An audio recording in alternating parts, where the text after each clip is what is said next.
পশ্চিমবঙ্গে এসআইআর এর নামে কি হচ্ছে আমরা দেখতে পাচ্ছি।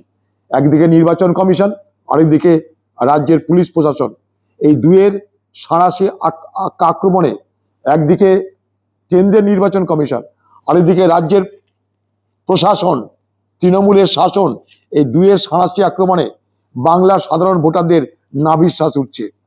মুর্শিদাবাদ জেলা কংগ্রেসের পক্ষ থেকে ব্লক কংগ্রেসের নেতারা জঙ্গিপুরে এসআইআরকে সামনে রেখে বিডিও অফিসে ডেপুটেশন দিতে যান। কারণ এসআইআরকে সামনে রেখে, এসআইআরকে কেন্দ্র করে তৃণমূল এবং বিজেপি উভয়ে যে চক্রান্ত করছে বাংলায়, সে সম্পর্কে আমাদের কাছে যথেষ্ট তথ্য প্রমাণ আসছে। সেই বিষয়গুলোকে আমরা সামনে রেখে যখন জঙ্গিপুরে বিডিও অফিসে প্রতিবাদ জানাতে যায় কংগ্রেসের লোকেরা, তখন তারা দেখে বিডিও অফিসের মধ্যে আগে থেকে মজুত হয়ে বসে আছে তৃণমূলের সমস্ত গুন্ডারা, এবং পুলিশের উপস্থিতিতে সেই তৃণমূলের হারমাদেরা সেই জঙ্গিপুর বিডিও অফিসে কংগ্রেসের কর্মীদের উপরে হামলা শুরু করে। বিডিওর কাছে আমরা আগে থেকে বিডিও অফিসের পারমিশন নিয়ে, বিডিওর অনুমতি নিয়ে আমাদের দলের লোকেরা সেখানটায় ডেপুটেশন দিতে গেছিল। সেই ডেপুটেশন নেওয়ার সময় সেখানটায় হামলা করে কংগ্রেস দলের কর্মীদেরকে যথেচ্ছভাবে মারধর করা হয় পুলিশের সামনে। 4-5 জন তার মধ্যে হাসপাতালে ভর্তি হয়ে আছেন। এই জায়গায় দাঁড়িয়ে পশ্চিমবঙ্গে এসআইআর এর নামে কি হচ্ছে আমরা দেখতে পাচ্ছি।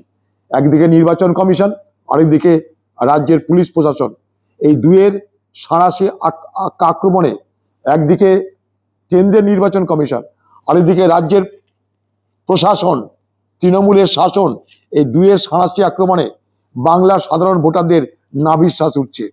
জেনে রাখুন আপনারা বাংলার মানুষ, তৃণমূলের নেতাদের সর্বশেষ যে বার্তা দিচ্ছে তার দলের নিচু স্তরের নেতাদের, কর্মীদের, সেটা হচ্ছে কি, যে তৃণমূল বাদ দিয়ে, তৃণমূলকে যদি ভোট না দেয় এমন সম্ভাবনা যাদের আছে, সেই সমস্ত ভোটারের নাম তোমরা 7A ফর্মে ফিল আপ করো, যেটা ভোটার তালিকা থেকে বাদ দেওয়ার ফর্ম। চুপচাপ করে সেই ফর্ম আমাদের কাছে দিয়ে দাও।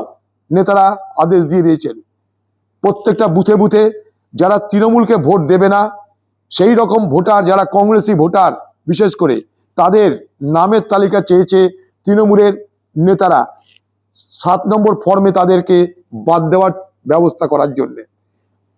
লক্ষ্য করবেন যে 7 নম্বর ফর্মে যারা নাম বাদ দেওয়ার চেষ্টা করবে তাদের ফর্ম জমা দিতে হবে বিএলওর কাছে। বিএলওর সেই ফর্ম বাদ দেওয়ার ক্ষমতা অথবা বিএলওর সেই নাম সংশোধন করার ক্ষমতা আপাতদৃষ্টিতে আমার আপনার মনে হবে আছে, কিন্তু প্রকৃতপক্ষে বিএলওর যে অ্যাপ, সেই অ্যাপের উপরে দখলদারি করতে পারে এআরও, এইআরও।